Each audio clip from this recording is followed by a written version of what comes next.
Emmylou, how are you? I'm great. This is Emmylou Diaz we're talking to, and she is a friend of mine and Scott's. Really excited to have her here. Haven't seen you in At years, least right? 2 years. Yeah, That's yeah. crazy. Which is, it's ridiculous because we live in the same area Yes. and have known each other for years and years, and we'll talk about that. But I wanted to ask you this before we start interviewing you. You're first generation Colombian-American. Yes. So if we went to a Colombian restaurant, you and me, what item would you be like, girl, you have to try this? We would absolutely order several different empanadas. Okay. Okay. And- you already got Scott. That was it. And, they're very different. Different countries have different styles of empanadas. They're all delicious, but Yeah. of course, I'm partial to Colombian empanadas. Sure. So we would start with some of those. We would probably get something called a bandeja paisa, which is just like a huge, huge plate of everything. Everything is on there. There's arepas, there's yuca, there's rice and beans and meat and just like egg, and it's just Wow. it's this just huge meal that was meant for like the workers and the farmers and just to keep them So sustained like a all day platter? long. Yeah, exactly. Yeah. It's a platter. Wow. Yeah, and You're making me hungry. This is a mistake of the first question. I can go on and on about Yeah, all I want kinds of food. the yuca and the Yes. rice and the beans. We're vegan now, but I can Okay. eat all of that. Yes. Yeah. Yes, there's plenty for you to eat. Mhm. All right. Oh, that's encouraging. I'm glad to hear Yeah. that, too. So we'll have to make that date one day Yes. then. Absolutely. Yeah, you'll take us out for a Colombian meal. Yes. Yay. Oh, you would love patacones. They're like the fried plantains. Oh, yeah. You would love that. Yes, yes. I'm signing up Okay. right now. Thank you for that. I am Laura Cathcart-Robbins, and this is the only one in the room. But I'm never the only one in this room because, as usual, my boyfriend, producer, and co-host, Scott Slaughter, who I call Hun, is here as well. Hi, hon. Hey, honey. All right, so like I said, we are talking to Emmylou Diaz, and I'm going to tell you a little bit about her. I was telling Emmy that I usually cut down the bios because we cover so much, in the body of the interview, but I love her, so I didn't cut any of it. So It's awesome. it is. It's 2 paragraphs. Right? Wait, Big- All right, strap in. Uh-huh. She got her start on the critical smash CW dramedy Jane the Virgin. She joined the fledgling staff of Jane as a writer's assistant and was quickly handpicked by the showrunner to co-write and produce 2 freelance episodes during the show's award-winning first season. A promotion to staff writer for season 2 of Jane soon followed. And since then, Emmy has launched a career working for some of the most acclaimed, prolific creators and showrunners in television. Her credits include the hit Bravo dramedy Girlfriend's Guide to Divorce, which I love, and the highly anticipated reboot of Charmed for the CW. She is currently a supervising producer, on the new Fox dramedy MONARCH, and most recently wrote and produced on the popular Shonda Rhimes drama Station 19, part of the beloved Grey's Anatomy universe. It is a universe. Yes. Emmy is an actress turned writer, and she received her MFA in acting from the American Repertory Theater Institute at Harvard University. I don't say that. I am from Cambridge, so I can Yes, you attempt that, but I don't have the accent. She also studied at Oxford University, I won't do that accent, Exeter College, and Williams College, where she graduated with honors.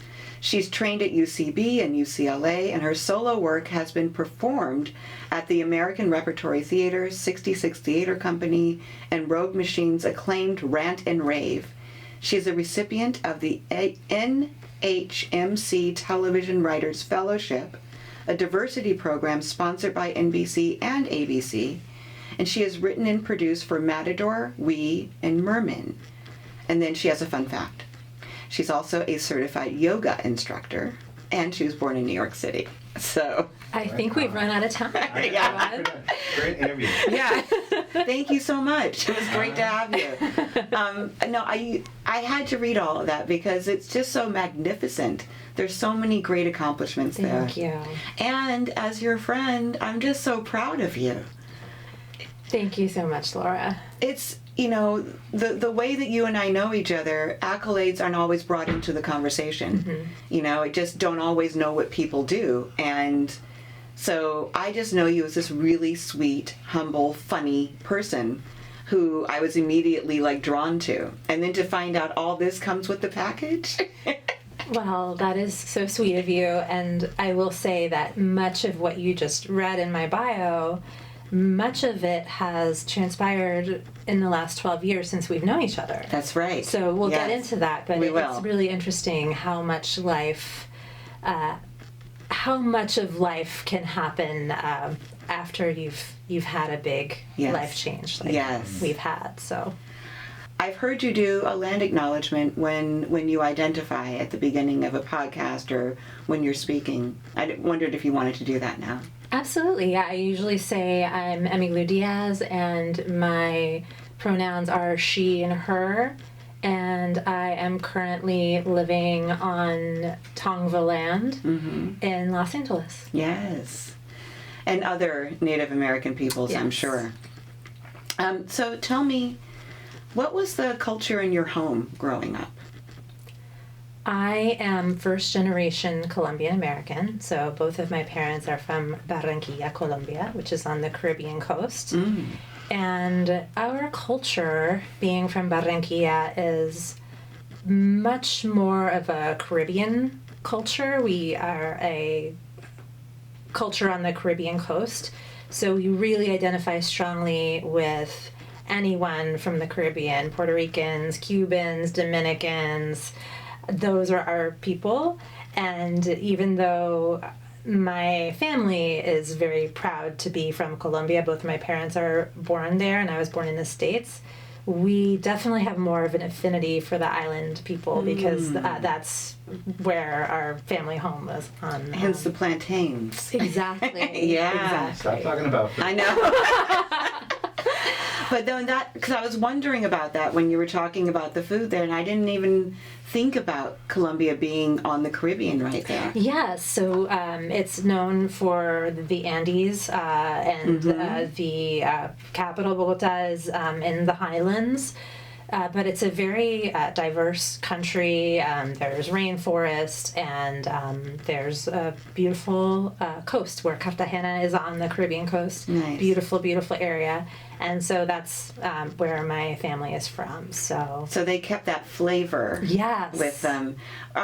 So what about like conservative, religious, any of that? Yes, very, very conservative. Okay. Very conservative. Religious. Definitely a machista culture where the man is definitely the dominant force in the family. And it was my dad and my sister and my mom, so the four of us growing up, and we're very tight-knit and lots of love in the home, but it was a very, very strict upbringing.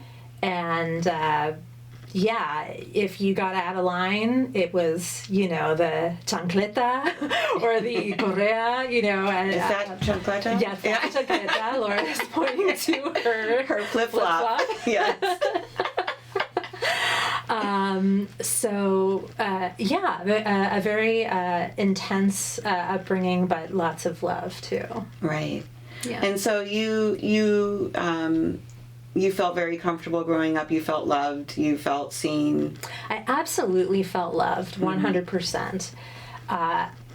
Feeling seen, a little less so. And it was a very intense home environment. And so for me, I would escape into anything, mostly books, TV, and movies, Right. and music, because that was like a safe space for me. The other piece that I'll mention about growing up was I grew up for the most part in eastern Pennsylvania in a town called Allentown, which at the time I was growing up was not diverse at all. It was very, very homogenous. We were the only brown family in the neighborhood, one of the very few brown families at our school. So again, this feeling of not feeling super comfortable, not belonging, and so movies and TV and stories, I just kind of lived in my own fantasy land. Right. Like many creative people when they're younger, and so it just kind of made sense that I pursued creative paths later in school because it was where I felt most comfortable. Right.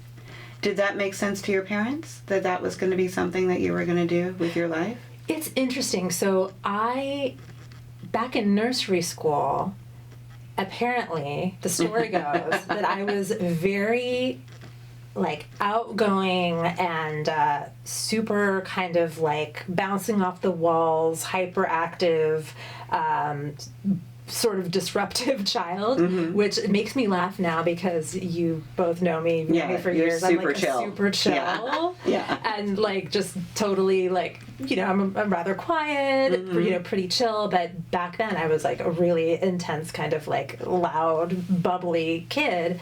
And my nursery school teacher told my parents, you need to get her into something, dance or drama or something, because spend that energy. Yes, we need to get her an outlet. So they were, good, immigrant parents. They were like, okay, let's get her to the best drama school in the area.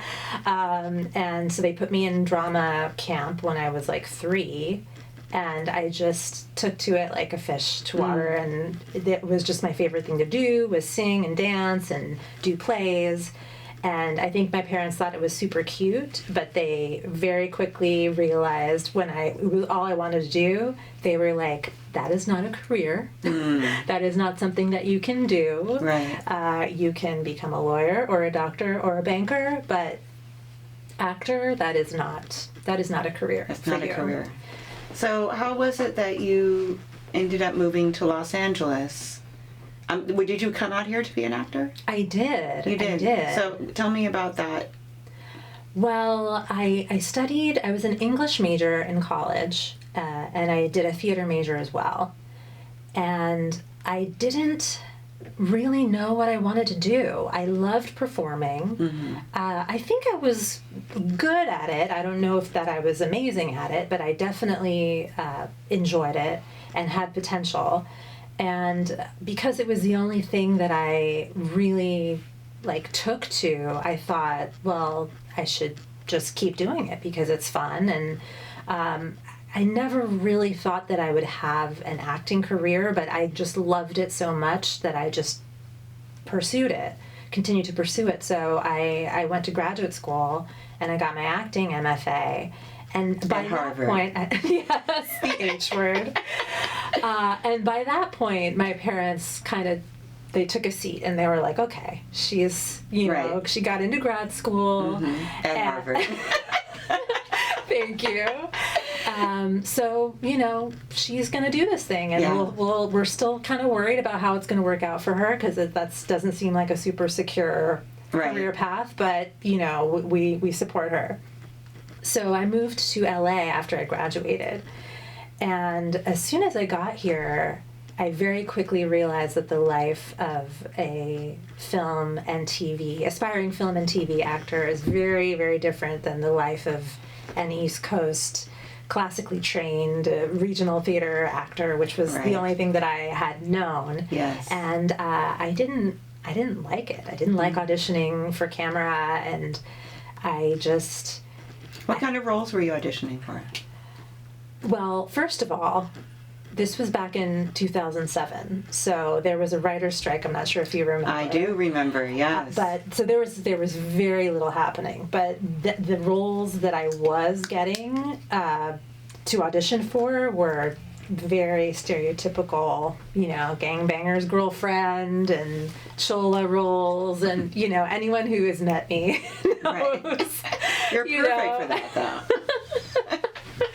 I'm the best friend. I'm not, and it just was very disheartening to to feel like, okay, because of the way I appear, because of my name, because I'm Latinx, that's the only way I'm going to be seen, apparently, by this business. And I didn't really want to be auditioning anyway, so I was really lost for a while. And I started writing just as kind of like a therapy to kind of just find my way through that time. And this was right before getting sober as well, so there's kind of no that's not a coincidence that I was having so many struggles in different areas of my life. So you had moved away from your family, yes, and from everything kind of you had known up until that point, and then there's a writer's strike, which I remember, which means productions had basically halted around Hollywood, but there were some that were still going. But there were very few things that were non-union things, little things. So it's slim pickings anyway. Yeah. Right? And then, so you have kind of an identity crisis of who am I if this is what I'm getting, if I'm getting the chola roles, if I'm getting the gangbanger's girlfriend, and this isn't comfortable for me. Yeah. Right? Yeah, well put. It's, your whole life working towards this thing.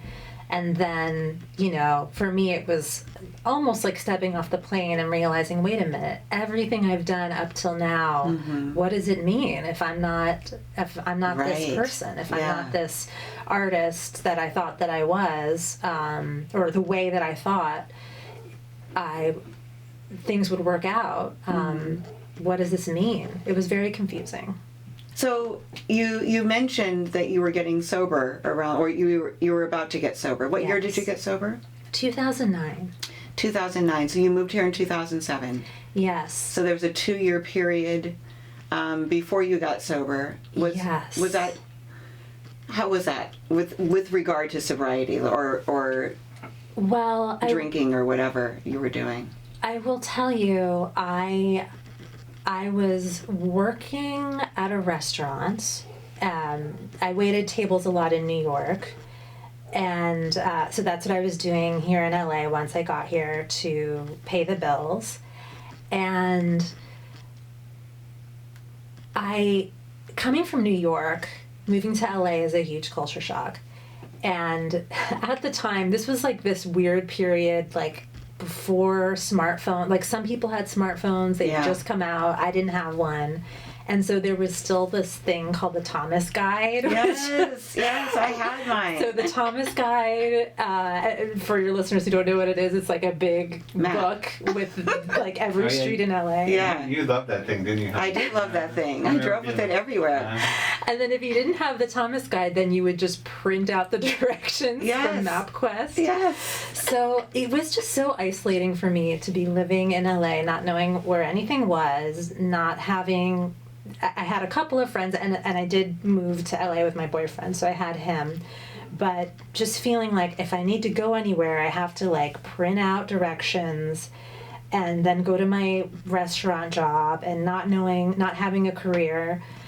And I drank to cope with all of that. And it was a very, very lonely time. The other thing I was doing, which is kind of funny in comparison to the drinking, was I was studying to become a yoga teacher, which you mentioned in my bio. Yes. I got certified as a yoga teacher, I think, in 2008, so it was right around that time. Wow. And, yoga actually really helped me a lot during that pre-sobriety period when I had just moved to LA, because I did find a community through yoga, which was just such a positive community, and it actually led me to writing, because one of the people that I was in a yoga teacher training with said to me, you should just take a little writing class to just kind of like explore, and I ended up doing that, and that's how I fell in love with writing. But yeah, it was a messy, confusing time before getting sober.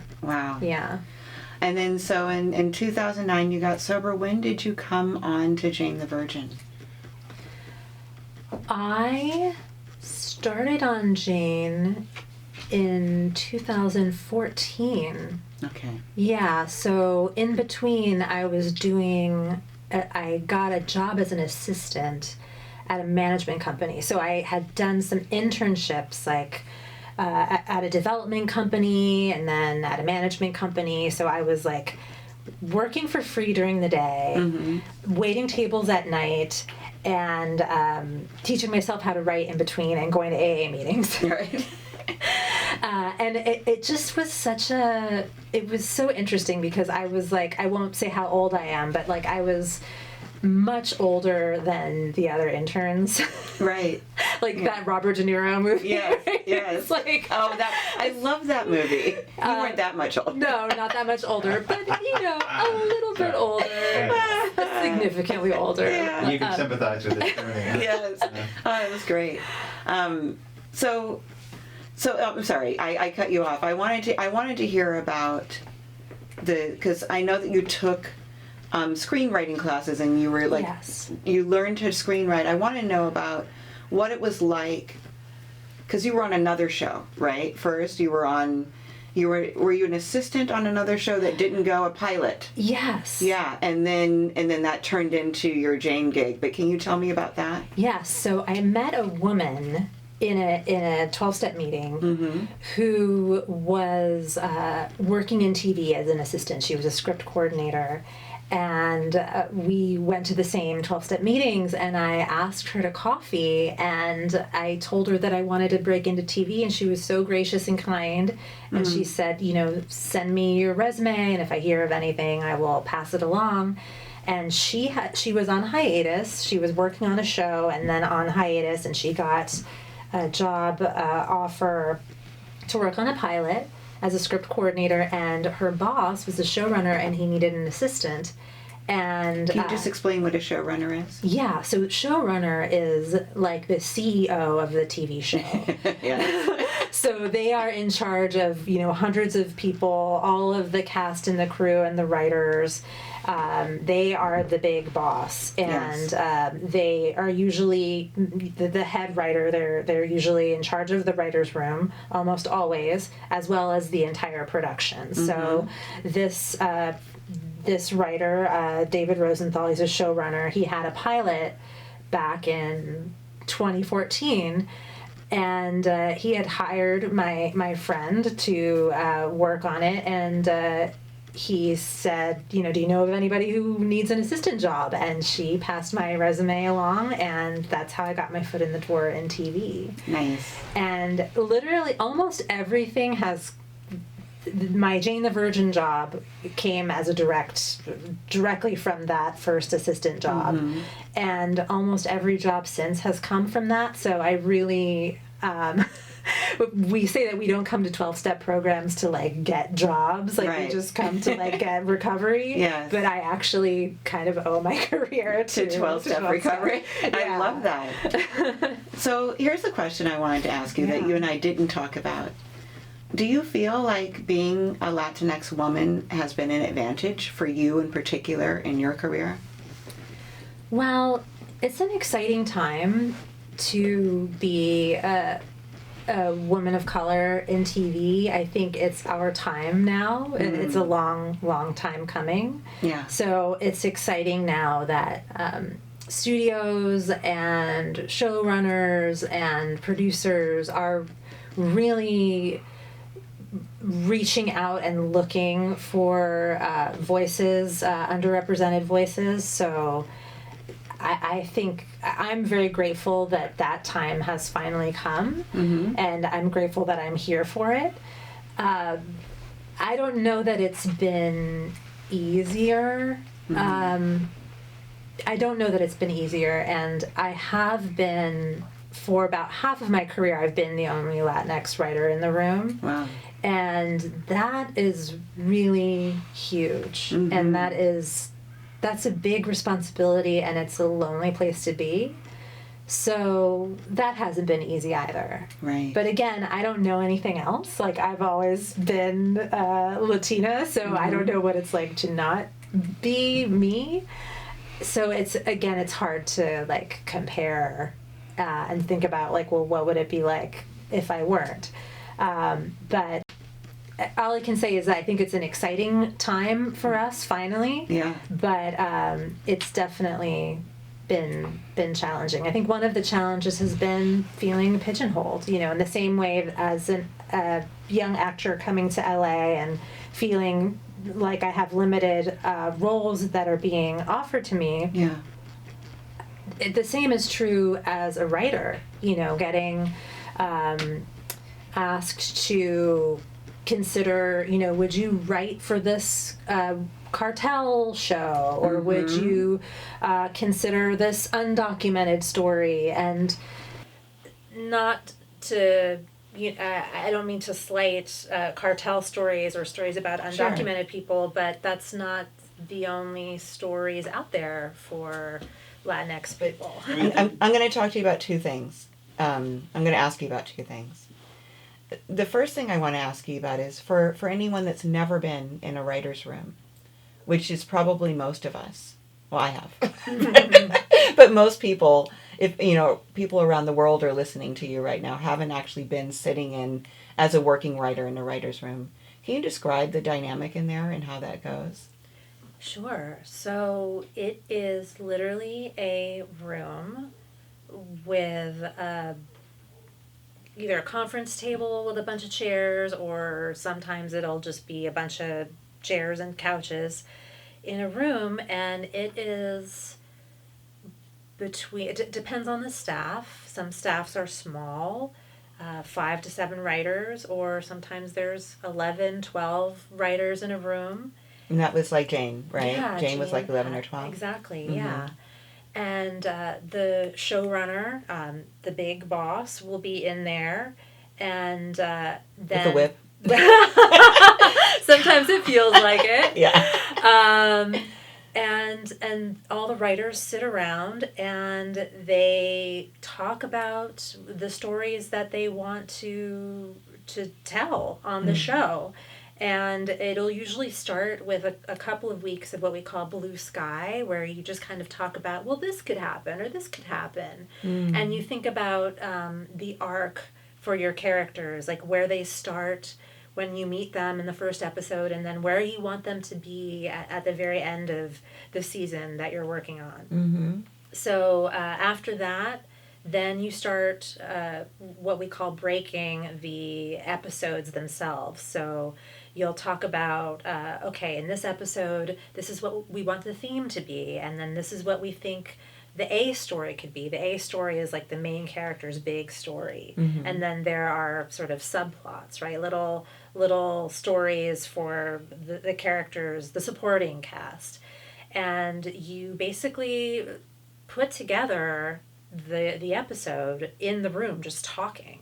And there's an assistant in there who's like the court stenographer who's typing everything that everyone says. So you can imagine after 8 hours of people just talking how confusing it can feel at the end of the day. It's the conversation sometimes can get quite circuitous. So the assistant takes everything down and kind of makes a record of where you've landed. And once you have an idea, or once who's writing the episode has an idea, a strong idea of what the episode's going to be, then you go off and you write documents. And sometimes you start with a story document, it's a couple pages long. Then once that's approved, then you'll write an outline, which is a little longer. And then by that point, you have enough material where you can sit and write the script. So, but it all starts in that room of people just talking. Wow. Very communal. It's very communal. Yeah.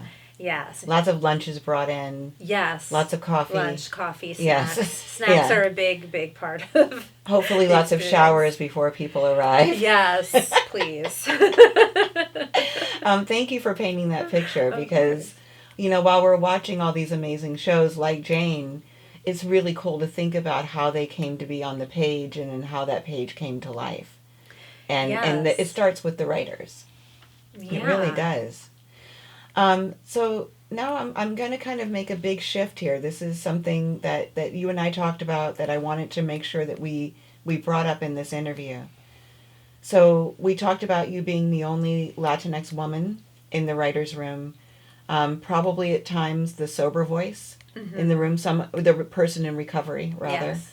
In the room, and are you open about that in the rooms? I am now. I wasn't before. You wasn't before. So yeah. that felt isolating too, or very isolating. And it was also towards the beginning of my recovery as well. I mean, I had a few years by the time I started on my first show. Yeah. But still, I was a new writer and just had a few years of sobriety and in this new field, and just kind of feeling like, how much of myself do I reveal to these people about sobriety or about anything? Mm-hmm. It's huge, on my first show, I remember an upper level writer saying, I don't really talk about my experience in the room. I am a writer, and I talk about the show, and that's it. Yeah. He had very strong boundaries, which I really respected, and I kind of tried to emulate that for a while, and then I realized I'm me, and I have to do it my way, and part of me being a writer in a room is sharing my story and sharing my experiences, and it can be very, very it's a vulnerable place, but I feel like for me the best ideas, the creativity comes from allowing myself to be open and vulnerable. So it's been a journey for me, and now I'm very open about recovery. Amazing. Good for you. Thank you. And good for us. That richness comes through in the writing and the shows. And as we know, because Scott and I are in recovery, and that's how we met you, we become examples for people who might be afraid to speak up about it. Just like the next topic I'm going to bring up, which I know is something you haven't really discussed on a podcast before, but I want to talk about infertility and IVF, and because I'm thinking you must have had a similar journey with that, right? Where you didn't want to discuss it, and like maybe you're being more open about it now? Yes. So my husband and I have been trying to conceive for many years, and it wasn't something I talked about, and I, just looking at other people from the outside, it's really hard to understand people's experience, but, people announce that they're pregnant, and it's this wonderful surprise, and it's so exciting. And so I just thought, well, that's what's going to happen with us. We're going to get pregnant someday, and I'll be able to share it, and it'll be this beautiful, exciting surprise for everyone. But it was, a year, and then 2 years, and then 3 years of trying to get pregnant and nothing. And it strangely coincided with COVID of, my doctor saying, it's time to see a specialist because it's time. And it literally happened like in March of 2020, where we were trying to decide, okay, we're in full lockdown, and we're not supposed to do anything except go get food. Is this considered like urgent? Like, do we need biological clock keeps going though, right? Yeah, it does. And we decided, this is urgent. So we reached out and we started the IVF process. And I was working on a show at the time, and I told my bosses about it, and they couldn't have been more supportive. But I really felt like this was something that I couldn't talk about. And looking back, I wonder why. And I just feel like maybe it's just because it's not something that is really talked about in our society. Well, there's a huge stigma around it still. And people say there's not, but there is. Yeah. There's judgment around it. There is, people say it in a whisper. Instead of just, speaking it like everything, they modulate their voice for it. Infertility, IVF. And there's privilege around it as well. But in communities of color, it is something that's just foreign. Yeah. Right? Yeah, it really is. And I have a couple of aunts who really struggled to conceive, but that was not ever talked about in the family. Yeah. So when I asked my mom, are there any issues in the family around this? And she said, no, there's no issues. And it was not talked about. And I kind of felt like, having been sober for a long time and really feeling like having strong boundaries around my anonymity for a long time, I felt the same way for a while about my infertility issues. Like, okay, this is nobody's business. Right. My husband and I are going on this journey and nobody needs to know about it. I didn't even tell my family. I told my sponsor in 12-step, and that's it. I didn't even talk about it in meetings.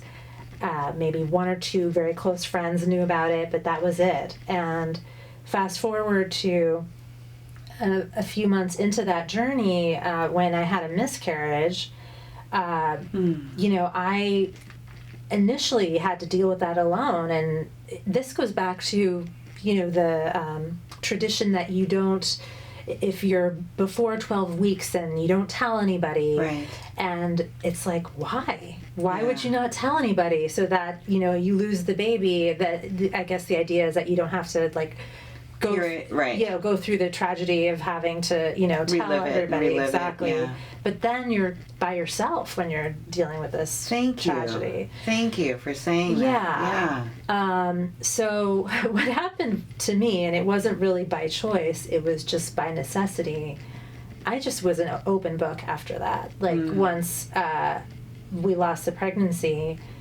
I couldn't have a conversation with a friend or a family member or even, my boss without being really honest about what was happening in my life, which was that I was going through a huge trauma and I had to own it. Yeah. And as soon as I opened my mouth and started talking about it, of course, the support was overwhelming. But people coming out, I would tell a colleague what I was going through, and then they would say, "Oh my God, I've been through that multiple times," or "My partner has been through that."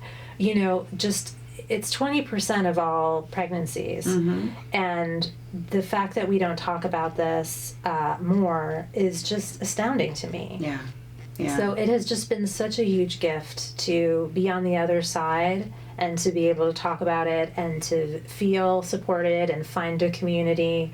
Online, I found a couple of resources. There's the Broken Brown Egg community online, which is especially for women of color. And the Broken Brown Egg. Yeah, the Broken Brown Egg. And then Black and Brown Women in IVF, I believe is what it's called.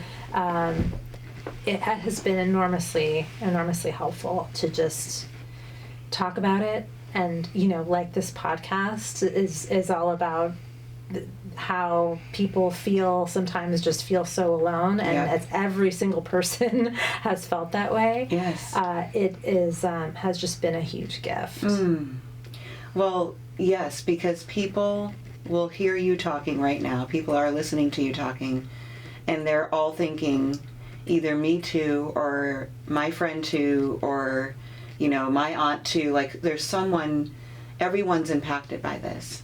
Everyone's impacted by infertility. Not everyone, like I said, IVF is a huge privilege. Not everyone can afford it. But everyone knows someone that has had trouble conceiving. And it is one of those shameful secret journeys. And I really think that, because you're whether you like it or not, you're a public figure. You're somebody that people want to emulate, they can look up to. And if you're talking about this openly with a smile on your face, if they're watching us, then they'll know that not only is it possible to discuss it and not be alone, but you can get through this. If you have the support, you can get through. I think it was, I might have this wrong, but I think it was James Van Der Beek who started putting on social media that he wanted to eliminate the word miscarriage because it implied that the woman miscarried the baby. She carried it wrong somehow, and then lost the pregnancy is the preferred term that he put forth. I think it was him. I think he has a bunch of kids. And Yeah. this was something that his wife had gone through over and over again. So, yeah, I just really appreciate you being willing to discuss it and to bring us current in your journey with it. Where are you?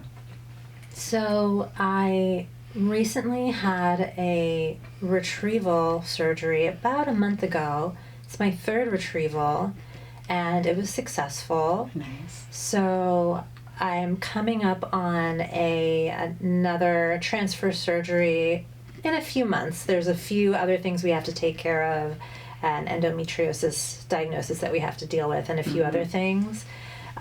When you're in this position, the embryos are so very precious, and it's like you want to check off all of the boxes and make sure everything is perfect before you implant that embryo. And like you said, it is absolutely a privilege that not every woman, not every person is able to, or not every family is able to have this opportunity. So it's because it is such a long emotional process and expensive process. We're really wanting to make sure everything is perfect before we move forward. But we're hopeful, and I will say, because we did have that loss, and that everything was perfect, by the way. We had tested the embryo, which is where they can tell you if it's chromosomally normal, which it was, and everything was perfect, and we still lost the pregnancy. So that can happen 20% of the time. So, we know that it might not work out, and it's one of these things, like so many things in our world, we can't control the outcome. We can, it's just about showing up and just being acceptance. And so we're hopeful, but we're also, realistic. And it's just one day at a time. Tell me, what was maybe the most helpful thing that someone said to you after the miscarriage or after you lost the pregnancy?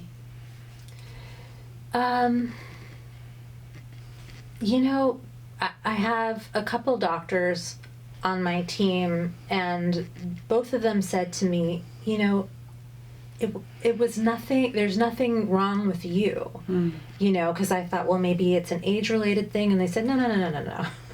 This could happen to anyone at any age. Right. And it's not your fault. And that really, it's something that you can understand intellectually, and I did, but it's still really hard to not feel like, well, there's something wrong with me. There's something wrong with me. All of these people around me are getting pregnant and having healthy babies, and so there's something wrong with me, and it's not the case. And just to have that reminder of an outside voice, reminding me, that really was, it helped a lot. Yeah. Good on those doctors to make sure to say those words to you, Yeah. And the other thing that one of my writing mentors told me before I got staffed was, it's going to happen for you. You might not understand the timing. It might not happen next month or next year or in 5 years, but it's going to happen if you keep writing. It's going to happen, and that's how I feel about this. Like, I may not become a mother the way I thought that I would, but I am going to become a mother someday, and I don't know when or how, but it's going to happen. So wonderful. Yeah. Last question. Do you feel like all these only ones that we've discussed, being Latinx, being female, being in recovery, dealing with infertility, do you think that they've made you a better writer? Do you bring more to your projects because of it? Yeah, I mean, I feel like everything that I've gone through is just more, it's more material, it's more perspective, it's more emotion, it's just more, it just adds to the work. you know? So, I'm just, I really admire some of these young people who, you know, at 18 or 19, they know they want to be writers and they're just like so excited about it. And, you know, that they've known who Shonda is, you know, like all of their life. And I was not that person. I came to it much later, but I'm just so grateful that like I've had a life that's brought me to the page and that I continue to have a life that is unfolding and that I can bring more to the page and to the room. You know? I completely agree. I think that you have to be able to, you in particular, you, Emmy, have to be able to bring so much more to the page, so much more richness because of the life that you lived. And if you hadn't gone through everything that you went through, then whatever you bring would have been so much different. But I think it's got to be richer. I say that about Scott. I say that people are like, oh, you know, could have met him earlier, or you guys could have had kids. And I'm like, you know, but the fact that we met when we were divorced, when we already had our kids, that's what makes our relationship what it is. This was the stage we were supposed to meet. And because of that, we don't have to deal with so much of the drama that we would have if we had met younger, especially being that we both needed to get sober. So that's a whole other thing. But even aside from that, the timing needed to be what it was. You know, we needed to meet each other. Perfect then. time. Yeah, we always say we were preparing for each other. Yes. Yeah, we do. Oh, that's so good. We do. Tell me where people can find you. So you can find me on Instagram and Twitter at Emmylou Diaz. Emmylou Diaz. And where can they turn on the TV and see your work? So you can next see my work on an upcoming Fox show called MONARCH, which premieres mid-season on Fox this January. Yay! I hear good things about that. Yes. Yay. And I realized I just dated myself by saying turn on the TV because almost no one does that anymore. But they can stream your work. They can see Jane the Virgin. They can see A Girlfriend's Guide to Divorce. They can see Charmed, the reboot. Yeah. And then MONARCH. MONARCHs or MONARCH? MONARCH. And Yes. Station 19. And as Station well. 19, Yeah. yes, thank you. And they'll get to see your name in the credits, which is Yay. always a thrill. Yes. Thank you. Thank you so much for this. Thank you. I'm like Laura. teary. Thank you, Scott. It Me was too. it was such it was a beautiful interview. I really appreciate you. Thank you. Thank you. Yeah, thank you, Emmy.